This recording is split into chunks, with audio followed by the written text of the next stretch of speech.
Desde 1948, Israel se encuentra en guerra o se encuentra en una posición tensa con todos los países árabes musulmanes vecinos.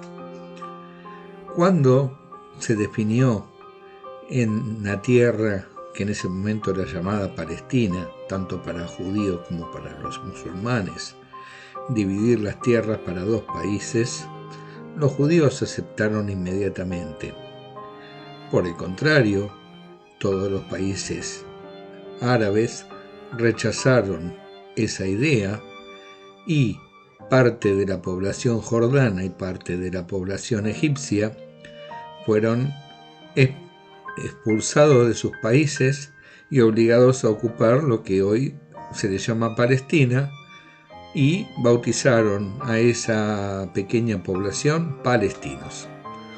Es decir, históricamente nunca existió Palestina como nación. Nació en 1948 junto con la creación del Estado de Israel. Desde entonces, varios enfrentamientos han ocurrido. En la actualidad, Israel está sufriendo una guerra contra el grupo islamista Hamas, en la cual estamos sometidos, mejor dicho, a la crueldad del pensamiento de esta etnia que nacieron solamente para crear conflictos y que aman la sangre, mientras el mundo hace vista ciega de todo esto y obliga a Israel a luchar, pero controlarse en el manejo de sus fuerzas.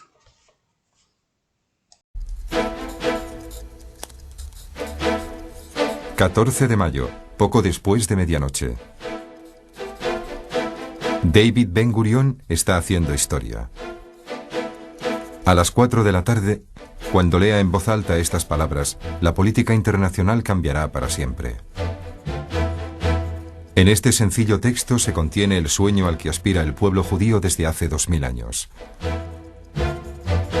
Es la declaración de la fundación del Estado de Israel. Pero la nación podría morir el mismo día de su nacimiento. Hay fuerzas poderosas empeñadas en entorpecer o destruir al país en ciernes. En la vecina Jordania, el rey Abdullah encabeza una alianza de 5 países árabes, deseosos de acabar con el nuevo Estado en cuanto nazca.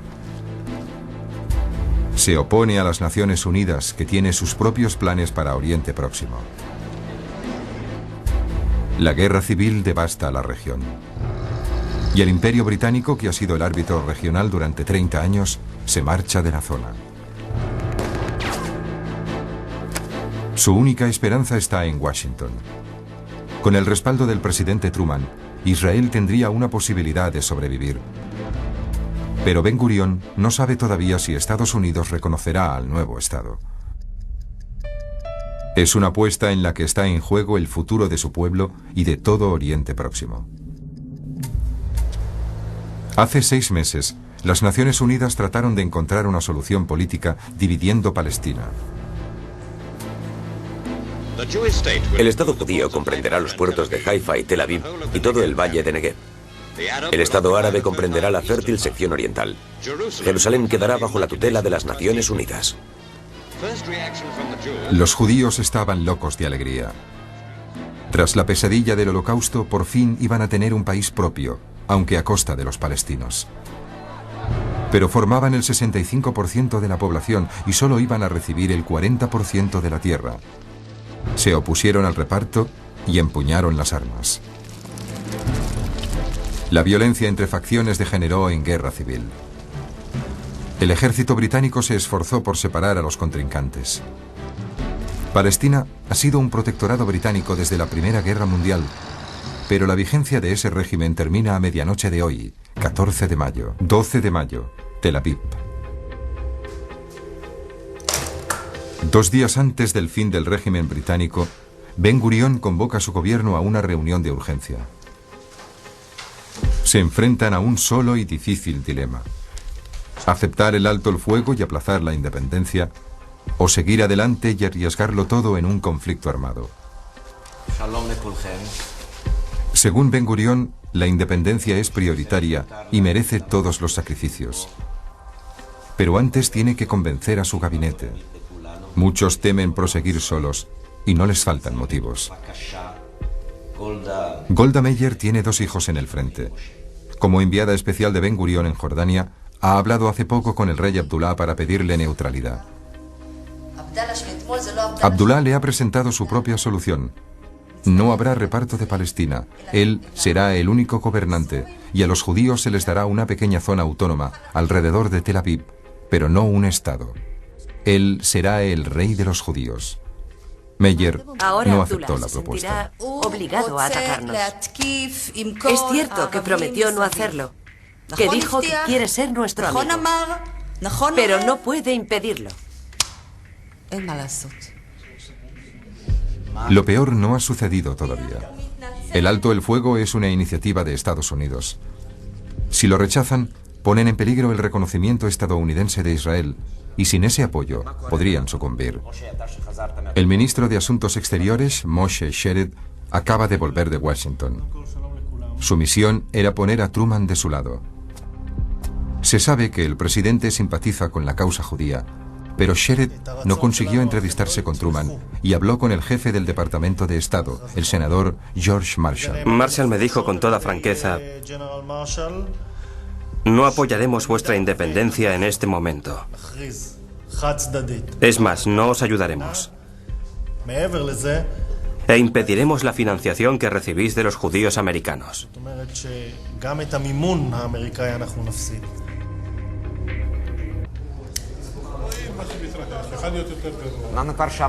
La reunión de Tel Aviv prosigue hasta el anochecer. Ben Gurión espera aún que Truman se defina favorablemente. Pero si no es así, ¿qué ocurrirá? Sin reconocimiento internacional no podrán comprar armamento. ¿Cuánto durarán abandonados a su suerte?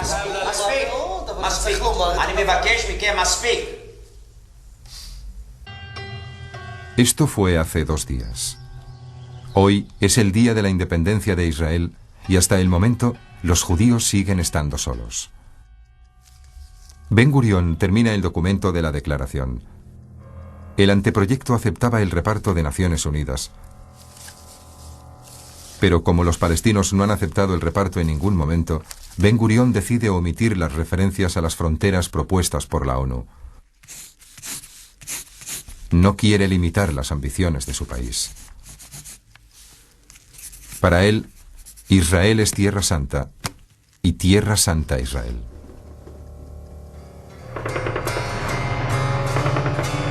...60 kilómetros al este, en Jerusalén, se intensifica la lucha por apoderarse de la ciudad. Tanto para los árabes como para los judíos, es la capital espiritual. Según el plan de la ONU, ha de permanecer neutral. Pero los 2 bandos se esfuerzan por conquistarla y los palestinos llevan las de ganar.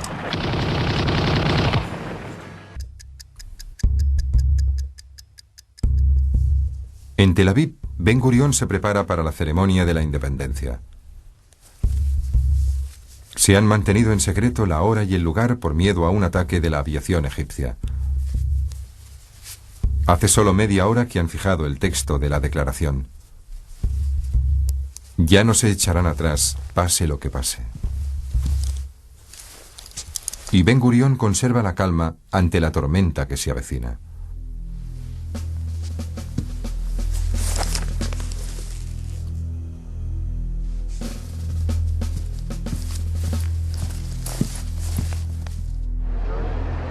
Delante del Museo de Arte de Tel Aviv se han concentrado más de 1000 personas. El lugar secreto ha dejado de serlo. Son las 4 de la tarde. El Consejo del Pueblo Judío y 300 testigos electos están preparados.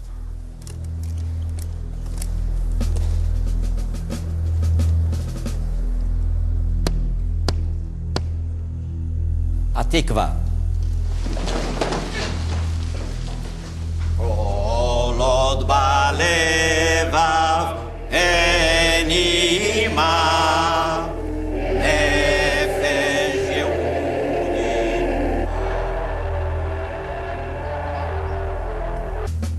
David Ben-Gurión lee las 650 palabras de la Declaración de Independencia del Estado de Israel. En menos de 20 minutos concluyen 2000 años de exilio de los judíos.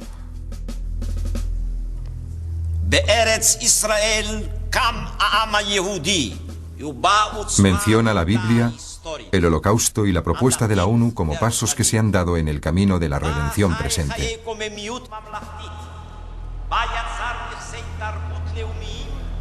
Pero mientras termina un capítulo de la historia de Oriente Próximo, se da comienzo a otro. Para 3/4 de millón de palestinos ha comenzado el día del destierro. El punto culminante de la declaración es el compromiso de Israel de convivir en paz con sus vecinos árabes. Para Golda Meir, es el cumplimiento de un sueño que no esperaba haber realizado nunca.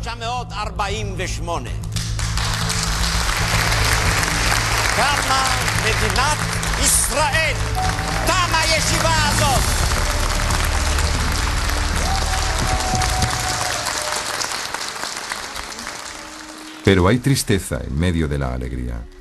Pensé en mis hijos que estaban en el frente y en los compañeros que morían en aquellos instantes.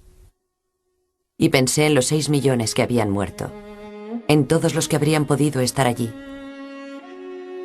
en todos los que no verían nunca la realidad de Israel. Hoy es una gran jornada de triunfo, pero Meyer sabe que la verdadera lucha acaba de comenzar. Las próximas horas son cruciales para la existencia del país recién nacido, y la clave de su supervivencia está a 8000 kilómetros de allí.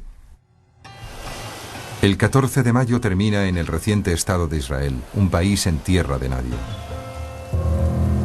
Oficialmente no existe aún para el mundo. Los árabes se acercan, los israelíes esperan. Solo queda un punto pendiente. Y la reacción de Truman deja atónito al mundo.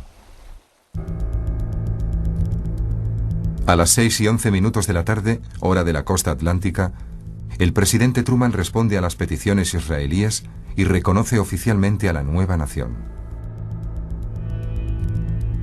Su documento, como la declaración israelí, no habla de fronteras. Truman reconoce en realidad un país sin fronteras. El resto del mundo sigue el ejemplo de Estados Unidos. Israel es una realidad. Esperamos que todos los países del mundo nos ayuden en esta difícil tarea. Emocionado por la noticia, Ben-Gurión hace unas declaraciones por la radio solicitando el apoyo del mundo. Mientras pronuncio estas palabras, aviones enemigos están bombardeando Tel Aviv. Al fondo se oyen las explosiones de las bombas de los aviones egipcios que atacan el territorio israelí. El rey Abdullah cumple su promesa y trata de destruir el nuevo Estado.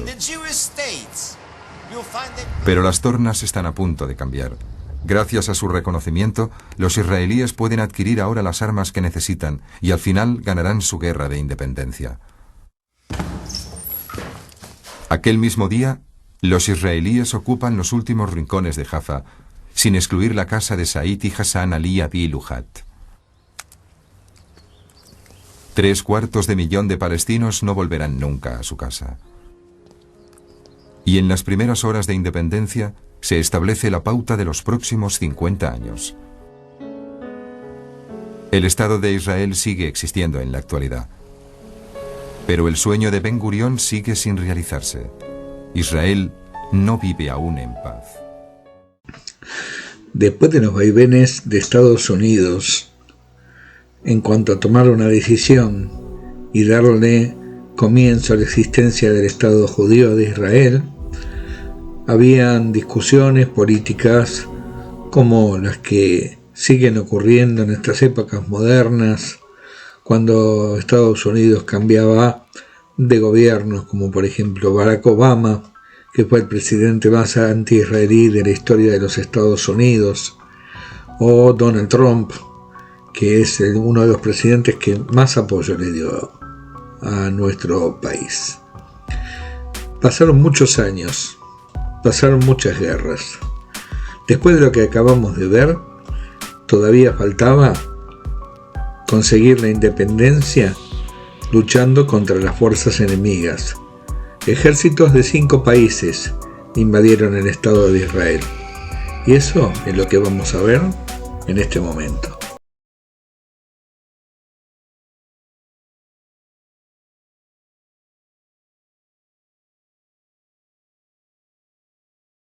Egypt? No. Soviet Union? Yes. United Kingdom? Abstain. United States? Yes. Resolution of the Dutch Committee for Palestine was adopted by 33 votes, 13 against, 10 abstained.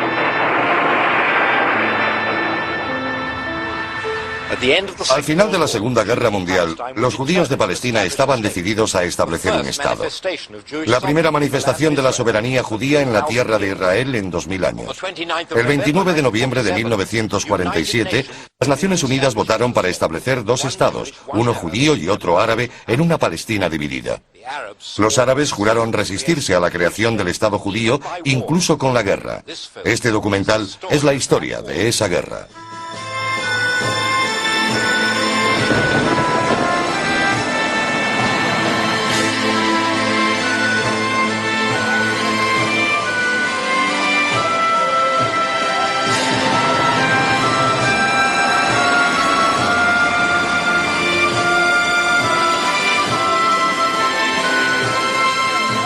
Israel, el nacimiento de una nación. Primera parte.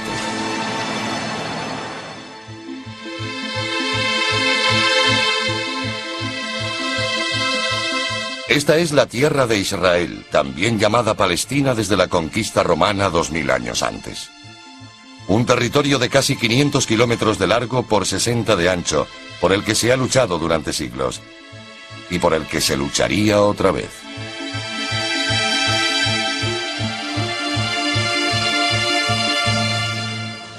La partición daba a los judíos de Palestina un pequeño estado en la tierra de Israel. Áreas de población predominantemente árabe se convertirían en parte del Estado árabe, incluyendo la mayor parte de Galilea. Zonas de mayoría judía seguirían siendo judías, incluso el Negev. Jerusalén, en el centro del mapa, sería internacionalizado. Los ingleses habían conquistado Palestina durante la Primera Guerra Mundial y la Sociedad de Naciones había autorizado un mandato británico para gobernar el país. Palestina no parecía un territorio bajo mandato, sino parte del Imperio Británico, un imperio bajo estado de sitio después de la Segunda Guerra Mundial, con los pueblos luchando por su independencia. Los ingleses habían gobernado Palestina durante 30 años. Se establecieron más de 30 fuertes británicos por todo el país para controlar carreteras y cruces estratégicos. Los fuertes se construyeron en 1936 contra la revuelta árabe. En 1948, cuando los británicos preparaban la retirada, fueron escenario de cruentas batallas por su control entre árabes y judíos.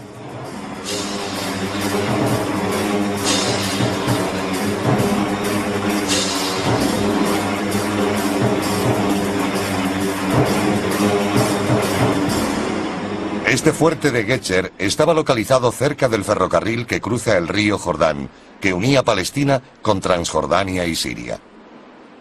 Este era el fuerte policial de Latrun, en el centro del país, que dominaba la entrada al desfiladero que conducía a Jerusalén desde la llanura costera. La población judía de Palestina era de solo 600.000 personas cuando comenzó la Guerra de la Independencia. Pero de esa pequeña comunidad surgió un grupo de personajes de excepcional valor. Era una generación de la que se esperaban granjeros y agricultores, pero se hicieron líderes en una serie de tumultuosos acontecimientos. David Ben Gurión era el jefe de la agencia judía y llegó a ser primer ministro de Israel. Yigal Allon era un audaz comandante militar, un israelí nativo. Su colega Isaac Rabin también era israelí. Yigal Yadin fue un admirable estratega que se convirtió en jefe del Estado Mayor y más tarde en famoso arqueólogo. Moshe Dayan también dejó huella en la Guerra de la Independencia israelí. Fue soldado y hombre de Estado. Menachem Begin fue el cabecilla del Irgun, empeñado en la causa de la soberanía judía de todo el territorio, no de la partición. Los judíos de Israel estaban divididos en una serie de ejércitos o agrupaciones militares. Todos ellos habían sido clandestinos durante el mandato británico, entrenados a escondidas de la policía inglesa. La Haganá era el más fuerte de los ejércitos anteriores al Estado. Dependía del jefe de la agencia judía, David Ben Gurion. Cuando comenzó la guerra, la Haganá contaba con 32.000 soldados registrados y 13.000 armas, en su mayoría fusiles. La Haganá tenía munición para 3 días escasos de lucha.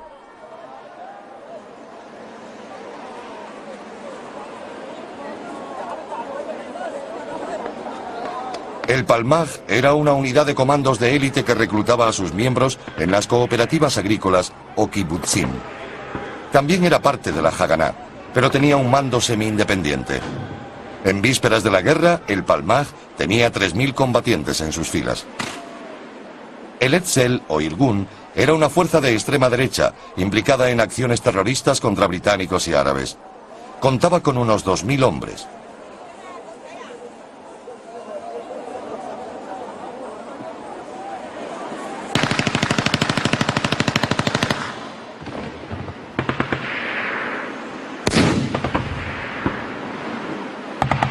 Después de la decisión de las Naciones Unidas de dividir Palestina, el sueño del Estado judío de la tierra de Israel estaba amenazado por la dura realidad de las armas.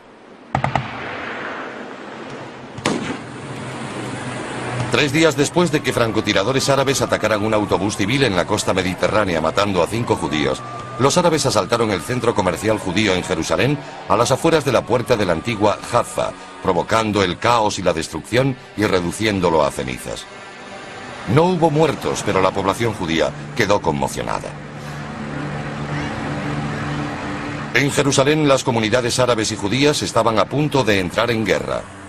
Las patrullas británicas pretendían asegurar la paz y el orden. Mientras tanto, los ingleses formulaban planes secretos para su salida del país.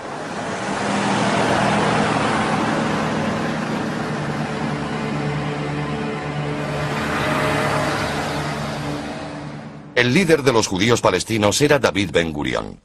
Era respetado y temido entre sus colegas. Ben Gurion quería luchar contra los árabes, frenar el poder del disidente Irgun y forjar una nación judía.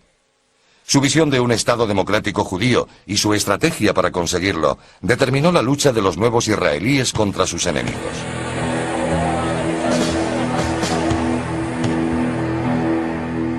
Según los patrones militares convencionales, algunas de las decisiones de Ben Gurion resultaron insólitas. Estaba decidido a proteger Jerusalén, símbolo histórico y religioso del Estado y la nación judía, y a hacerlo contra la opinión militar.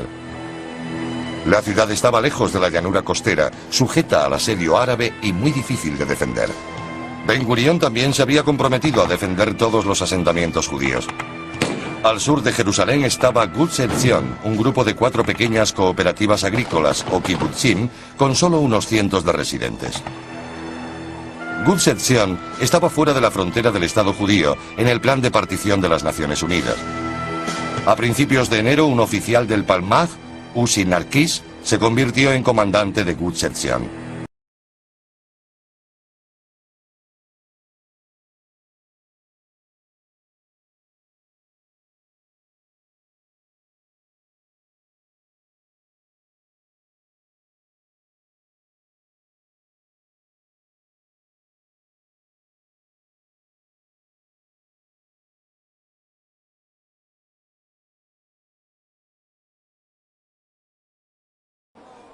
Las escaramuzas por toda la ciudad ya habían decidido el perfil de los barrios de Jerusalén. Los judíos, desprovistos de alimentos y munición, decidieron continuar el ataque para conectar los barrios judíos. El 29 de abril, fuerzas judías atacaron el barrio de Katamon. La clave de la batalla fue el monasterio ortodoxo griego de San Simón, tomado por tropas del ejército iraquí. Los judíos aseguraron la posición, convirtiendo el monasterio en un puesto de mando. Los judíos controlaban ahora la parte occidental de la ciudad, aunque el barrio hebreo de la ciudad antigua seguía cercado. El 26 de abril comenzó la batalla por Jaffa, una ciudad portuaria cercana a Tel Aviv.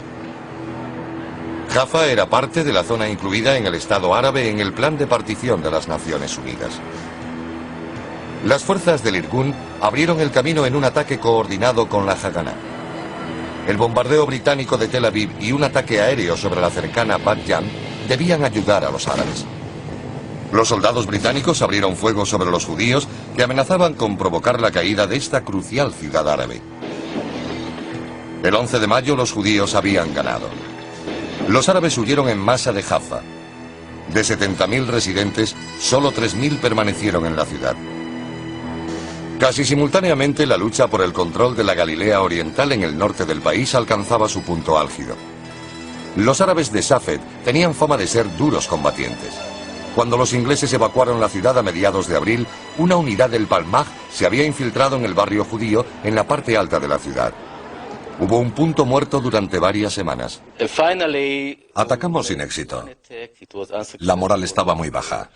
La gente de Safed nos gritaba, nos preguntaba por qué les habíamos hecho eso.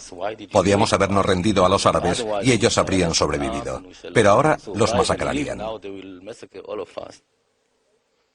El comandante del Palmaj, Yigal Alon, atravesó las líneas árabes para organizar un ataque. Comenzó la noche del 10 de mayo.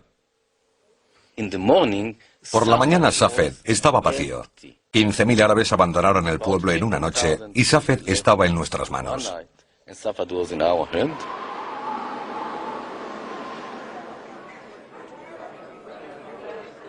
En Tel Aviv, los dirigentes judíos estaban cada vez más decididos a declarar un Estado. Temían una invasión del ejército regular árabe.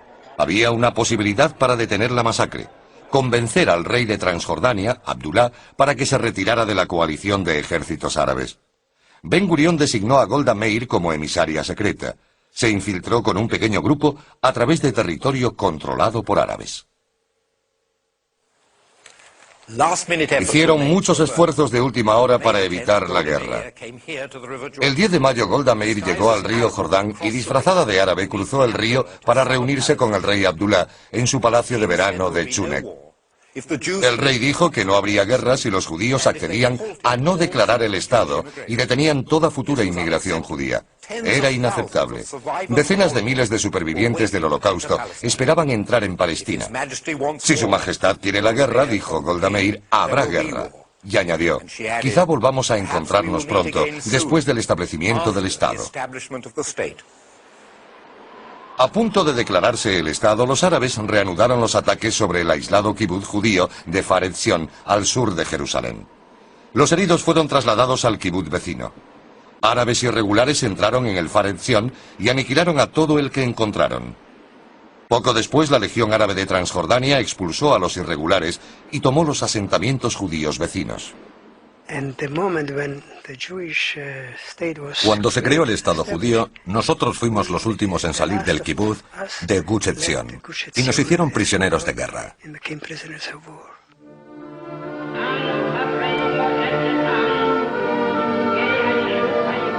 El 14 de mayo de 1948, Israel se convirtió en Estado.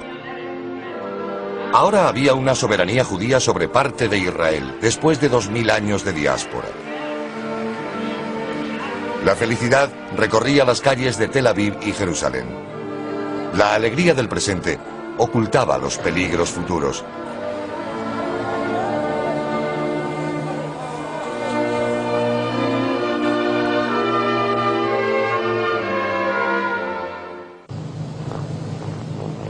El 15 de mayo, aviones egipcios atacaban Tel Aviv. Los daños ocasionados el primer día de guerra total fueron considerables. Un Spitfire fue derribado. Los árabes habían demostrado que sus cazas podían llegar a los centros de población judíos. La opinión militar fue unánime. El Estado no sobreviviría. El mariscal Montgomery, que había mandado a los victoriosos ejércitos aliados en el norte de África y Europa, dijo que el Estado de Israel sería derrotado en 2 semanas.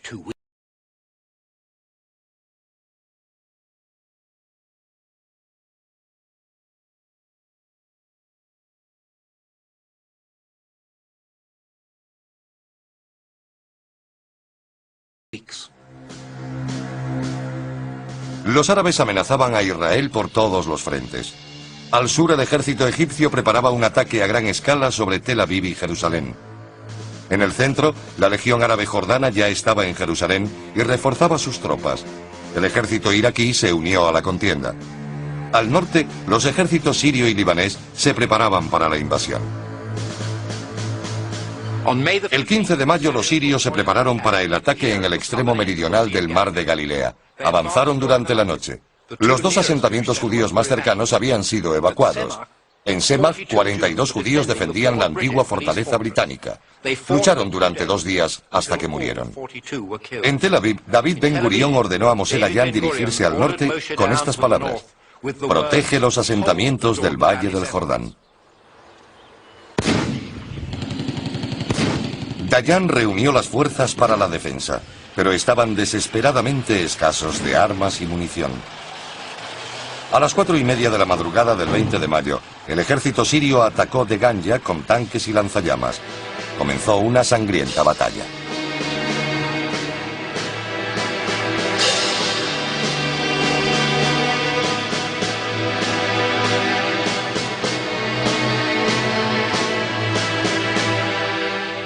Los sirios estaban a punto de vencer cuando, a mediodía, 2 piezas de artillería israelí que acababan de llegar al puerto de Tel Aviv abrieron fuego. El efecto fue inmediato tanto física como psicológicamente. Los sirios se retiraron. Deganya se había salvado. Un sentimiento de alivio recorrió el nuevo estado. Los ejércitos regulares árabes podían ser derrotados. Israel podía sobrevivir. Las piezas de artillería eran de fabricación francesa. El mando septentrional del Haganá solo tenía 2 y demostraron ser de un gran valor.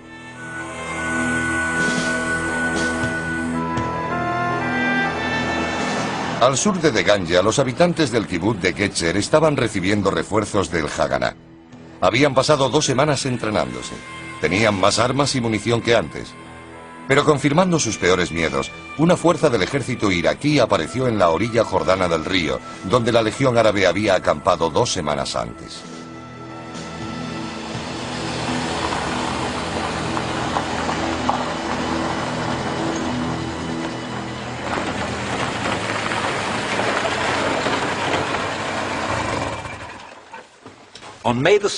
El 16 de mayo los iraquíes volaron la puerta y un vehículo armado entró en el centro del fuerte. Fue rápidamente destruido por los israelíes. El fuerte de Getzer estuvo sitiado durante 7 días. Los habitantes de los kibutz y los soldados israelíes aguantaron contra todo pronóstico. El 7º día, las 2 piezas de artillería israelí que había defendido con éxito Deganya llegaban al sur. Abrieron fuego y los iraquíes huyeron. Al sur del país, en el desierto del Negev, los israelíes tenían varios asentamientos. Mantener el suministro de agua era crucial. Los egipcios esperaban escasa oposición de las fuerzas israelíes. El ejército egipcio decidió hacer un ataque masivo sobre 2 flancos para cortar el país en 2. Una fuerza avanzaría por las montañas de Judea para tomar Jerusalén desde el sur, privando al rey Abdulá de Jordania del control exclusivo de la ciudad. La fuerza principal avanzaría a lo largo de la costa hacia Tel Aviv.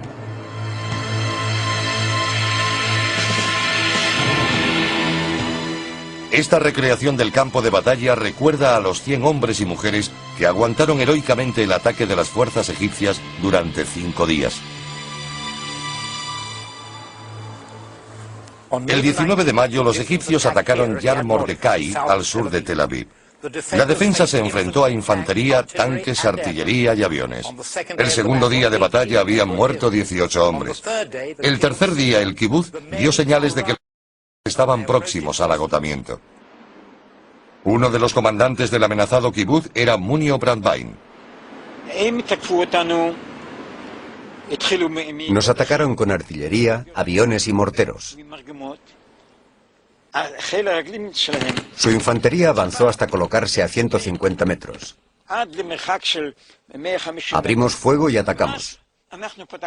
Ellos habían tenido muchas bajas y retrocedieron.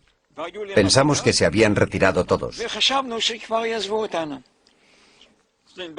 En esos 2 días sufrimos 18 bajas. Llegaron refuerzos, pero tras 5 días de intensa lucha, el kibutz tuvo que ser abandonado.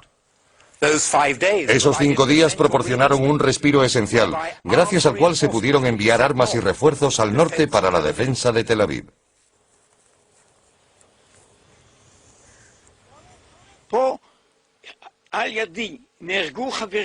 Murieron amigos, gente con la que había crecido, a la que conocía desde mi juventud. Sus hijos y mis hijos habían jugado en la misma habitación. Era un problema espiritual. ¿Cómo podíamos soportar lo que estaba ocurriendo?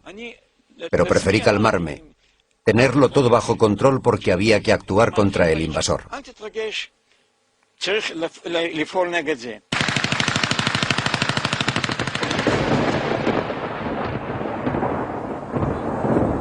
Los egipcios creyeron que la conquista de Yad Mordecai sería una gran victoria. Su ejército preparó una película de propaganda para mostrar su hazaña. Fue un simulacro. En el kibutz, los egipcios preparaban una repetición de la acción. Las únicas escenas reales de la batalla fueron estas, filmadas en el establo del kibutz. Los productores egipcios mostraron los cadáveres de las vacas que habían matado sus soldados. La bandera egipcia ondeaba sobre el kibutz de Yad Mordecai. En Jerusalén había continuas escaramuzas. Ben Gurión estaba decidido a proteger la ciudad, pero Jerusalén seguía aislada de la costa y la comida escaseaba.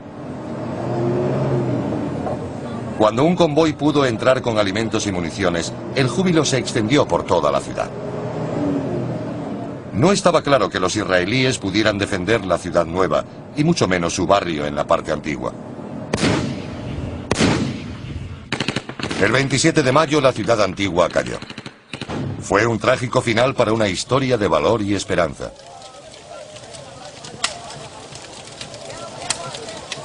La Legión Árabe liberó a mujeres y niños que pudieron continuar hasta el oeste de Jerusalén. Se quedaron con los hombres como prisioneros de guerra.